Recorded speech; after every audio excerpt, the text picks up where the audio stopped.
Bueno, buenos días, tardes, noches, dependiendo el horario que esté consultando el video. Nuestro equipo se conforma de Cortés de Vicente Roseo y su servidor Cruz Luis Miguel Ángel. El tema que se nos asignó fue arquitectura de un museo. Bueno, ahorita vamos a hablar todo acerca de la arquitectura. Bueno, estamos comenzando. Bueno, Bueno, el museo se encuentra en el Palacio de Comunicaciones, el cual fue inaugurado en 1912. Este fue sede de la Secretaría de Comunicaciones y Obras Públicas, hasta que en 1955 este fue central de la Administración de Telégrafos. Después, en 1973, se instaló el Archivo General de la Nación y para 1981 el edificio fue destinado al Instituto Nacional de Bellas Artes para crear el Museo Nacional de Arte y en otras áreas estaba la Secretaría de Comunicaciones y Transportes. Este palacio fue construido entre 1904 y 1911 con un estilo neoclásico por el italiano Silvio Contri. Este se inspiró en los palacios del Renacimiento florentino del siglo XV. Su estructura es de un barroquismo lujoso. Este edificio cuenta con tres pisos más dos de servicio que son un semisótano y otra azotea. La decoración está a cargo por el florentino Mariano Copede y sus hijos Adolfo y Carlo, los cuales fueron responsables de la decoración artística de todas las pinturas que están en las escaleras y en los palacios principales. el sistema y el código Morse. Se basó principalmente en la comunicación de todo tipo de mensajes mediante un código que permitía transmitir todas las letras del alfabeto por un cable. La tecnología del telégrafo con Morse constaba de un aparato emisor y otro receptor comunicados entre sí por un cable donde fluye la corriente eléctrica para la emisión del mensaje. El operador manipula la llave que se transmite en impulsos eléctricos al aparato receptor. El sistema se basa en un código de puntos y rayas por cada letra y número, los cuales equivalen a una señal corta o larga de corriente y esa acción a una pluma que les marca en papel un papel telegrafista que transmite el lenguaje con un lenguaje convencional. La difusión del sistema del código Morse es el éxito de transmitir mensajes por medio de Morse y su uso por muchos países requirió mucho de su expansión en redes y nuevas formas de organización administrativa y así crear establecimientos y oficinas telegráficas. El desarrollo tecnológico. A partir del telégrafo con Morse se desarrollan nuevas tecnologías para mejorar los sistemas de transmisión y recepción. En 1855, David Hughes patentó el telégrafo que había un mensaje en lenguaje alfabético. En 1971, J.B. Steam introdujo el sistema de transmisión duplex y así recibir y enviar señales simultáneamente. Después, años más tarde, llegó el sistema multiplex y quadruplex.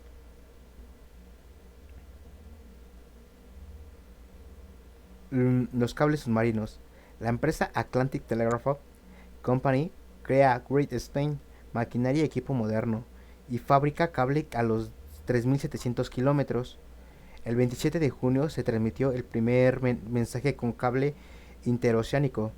En 1846, los hermanos John y Jacob Brett lograron poner un cable bajo aguas del Canal de la Mancha e inaugurar la comunicación entre Francia e Inglaterra.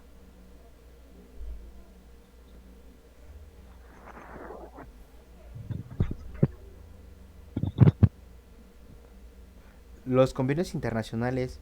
En 1865 se formó una Unión Telegráfica Internacional que más tarde sería la Unión Internacional de Telecomunicaciones para atravesar las fronteras nacionales y reglamentar el desarrollo del telégrafo. Requirió de organismos y convenios internacionales para no tener barreras lingüísticas y controlar las tarifas anuales y jurídicas en cada país. Los principales precursores del telégrafo eléctrico son los hallazgos en el campo de la electricidad. Fueron muy importantes, algunas tan importantes que Alexandro Volto y Louis Baldi crearon el aparato de medición galvanómetro. Y Joseph Henry y Michael Faraday, gracias a sus hallazgos en el electromagnetismo, crearon una forma de señales eléctricas como el instrumento de comunicación a distancia. Guillermo Marconi inventó el telégrafo sin hilos, que es un sistema basado en la inducción electromagnética. Este fue base para las nuevas telecomunicaciones. El telégrafo en México fue introducido por Juan de la Granja. La red de telegrafía estuvo sujeta a múltiples avances y retrocesos, esto por lo del cambio de poder entre los liberales y conservadores y todas las guerras que había. En, Apenas en 1854 se contaba con 608 kilómetros de líneas, pero ya en el 1856 varias ciudades se encontraban comunicadas, como la Ciudad de México, Veracruz, Toluca, León y Guadalajara. En 1861, Benito Juárez creó importantes reformas para mejorar el servicio y reglamentar el control de las concesiones hechas a particulares. Cuando Porfirio Díaz llegó a la presidencia, emprendió una reconstrucción de la red telegráfica. Creó la Dirección General de Líneas Telegráficas Federales y con el objetivo de comunicar todo el país de manera rápida y eficiente. Entre 1877 y 1882 se instalaron 16.000 kilómetros de líneas y se abrieron 264 oficinas con un servicio anual de 500.000 mensajes transmitidos. También el gobierno mexicano y Western Union Telegraph instalaron un cable submarino y así poder prolongar la red hasta Sudamérica.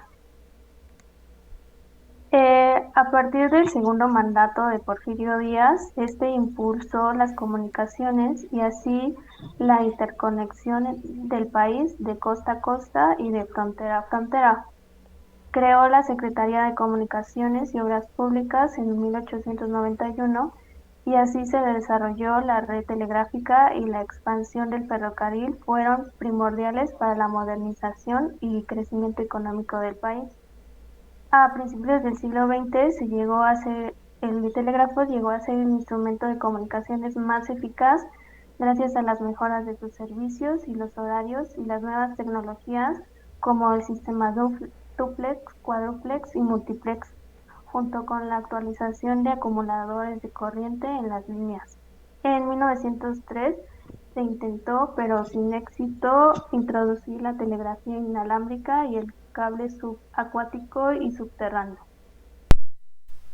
Los servicios telegráficos al mandato por el general Francisco Z. Mena, este fue titular de la Secretaría de Comunicaciones y Obras Públicas. Este creó en la mayor época de crecimiento y esplendor de la red telegráfica nacional, pues durante su administración se establecieron nuevos servicios como el giro telegráfico y otros más. A finales de su periodo se inició la construcción del Palacio de Comunicaciones y así servir como Secretaría de Comunicaciones y Obras Públicas. Durante la revolución, los conflictos armados impedían el desarrollo, pero al llegar Venustiano Carranza como presidente, se proclama una constitución en la que se declara el telégrafo y otros medios de comunicación monopolio del Estado y se inicia su construcción. En 1917 se instaló una estación de alta potencia, Radio Chapultepec, que fue donada por el emperador Guillermo II de Alemania y así conectar la comunicación entre México y Berlín. La base de la modernización del país llega cuando se instalan las primeras teleimpresoras, pues hay un rápido desarrollo del teléfono que termina con el monopolio del telégrafo en las telecomunicaciones del país.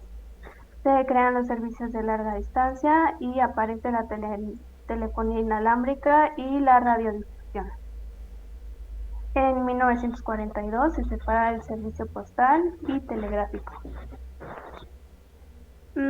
Las mejoras tecnológicas lograron que en 1952 se introdujera el primer sistema de microondas y en 1957 comienza a funcionar la telegrafía privada Telmex, que se propaga por toda la República. En 1968, la inauguración de la estación Tulancingo en el estado de Hidalgo hace posible el enlace directo con el satélite Intelsat 4 para transmitir en vivo por primera vez en el mundo entero todos los Juegos Olímpicos. En 1973 se instala la primera central de computación automatizada digital, iniciando el servicio de teleinformática. La primera red federal de microondas entra en servicio en 1980 y 2 años después comienza a operar la fototelegrafía automatizada. En 1985 se lanza al espacio Morelos 1, el primer satélite mexicano, y en noviembre entra en órbita Morelos 2. Estos serán sustituidos por los satélites Solidaridad 1 y 2, que años más tarde entrarían en operación el sistema doméstico SatMex, tercera generación de satélites mexicanos.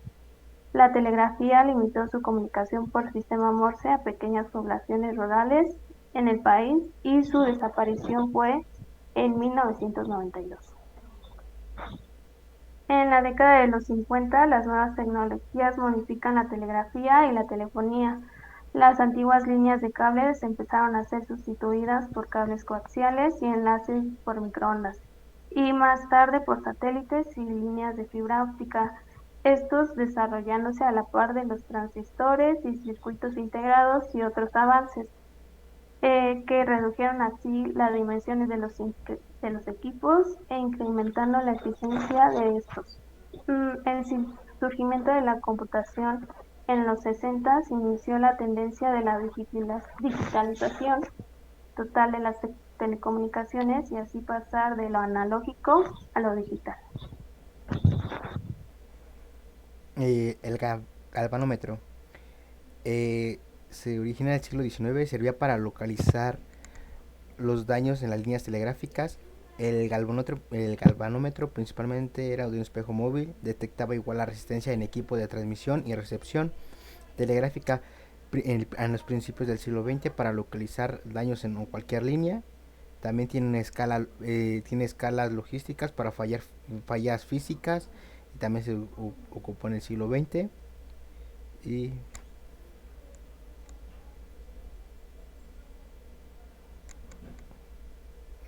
siguiente.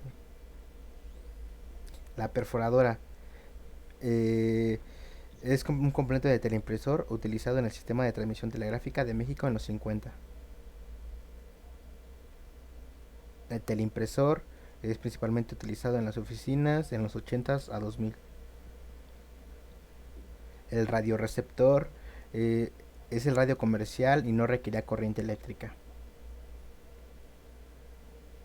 El receptor de televisión o transmisor es de es un motor de velocidades que regula para recibir y transmitir mensajes con una velocidad de 60 revoluciones por minuto.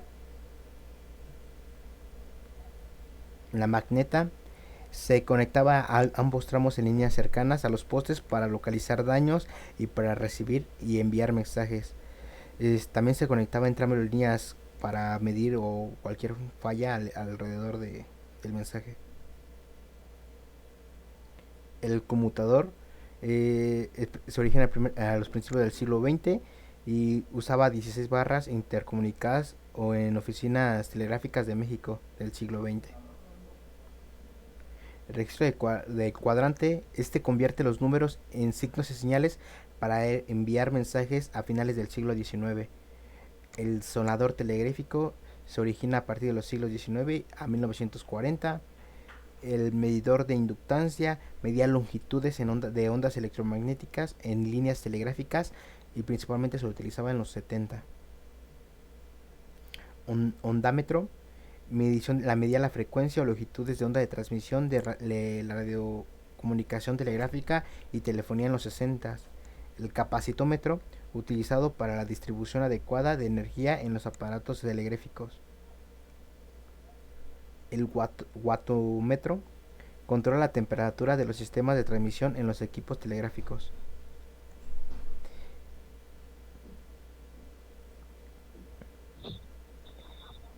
El microfarómetro medía la intensidad de corriente y muy baja para regular y aumentaba los condensadores de los equipos de transmisión telegráfica de los 30 a 60. El transceptor automático de sifón recibía señales telegráficas registrándolas en un papel con Morse en el siglo XIX.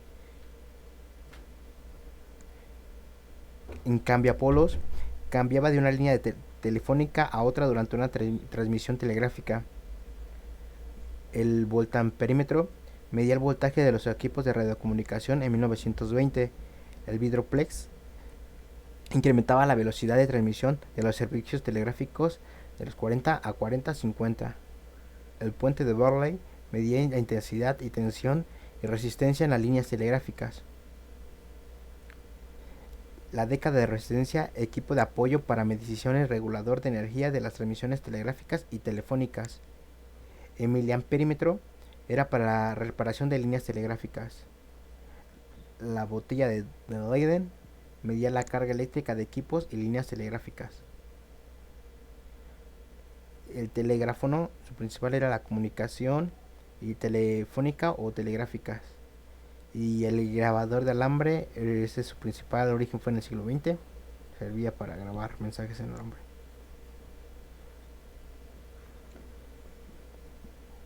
Bueno, pues esta fue nuestra breve historia de cómo fundó el museo. Pues ahora le llamo nuestra opinión. No sé si gusta ser mi compañera. Bueno, pues a la visita del museo aprendimos cómo fueron las bases de todas las comunicaciones que conocemos hoy en día. Pues a partir de todos los instrumentos que vimos en pues podemos darnos cuenta de cómo fue la evolución a los instrumentos que ahorita utilizamos. Fue una visita muy enriquecedora para nuestros conocimientos y pues aprendimos mucho de esta. Bueno, mi opinión es que es de suma importancia entender de dónde se origina o para qué se originan las cosas, y con esta visita al museo estoy entendiendo para qué estamos estudiando comunicaciones, ya que es una rama de nuestra carrera y la estamos refortaleciendo en todo lo que vamos aprendiendo día con día. También aprendí varias cosas de dónde surgen, no sé, los aparatos electrónicos que ahorita son mejores que anteriormente y cómo nos ayudan a sacar valores o hacer medir fallos que en ese tiempo también teníamos, y cómo es de importante entender sobre todo el origen de las comunicaciones, dónde surgen y para qué surge. Y para concluir, pues vamos a hablar para qué nos sirven las comunicaciones digitales. No sé si quiere empezar mi compañera. Las comunicaciones digitales nos sirven para poder tener una mejor eficiencia en la comunicación, ya sea pues ahora en día pues ya no sea escrita o manual, sino pues ya todo digital. Estas nuevas formas de comunicación pues van avanzando día con día y tenemos que estar actualizados para poder entenderlas y usarlas adecuadamente.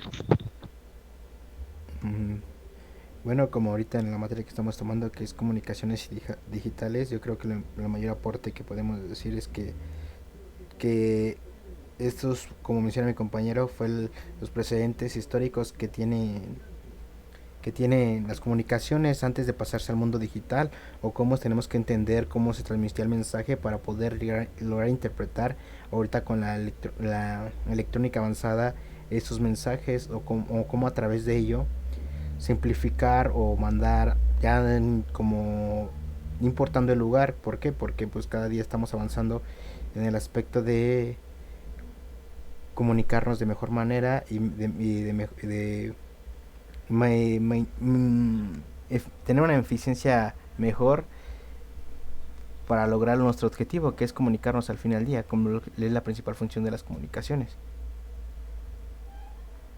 Bueno, esto sería por toda nuestra parte y gracias por su atención. Gracias, hasta luego.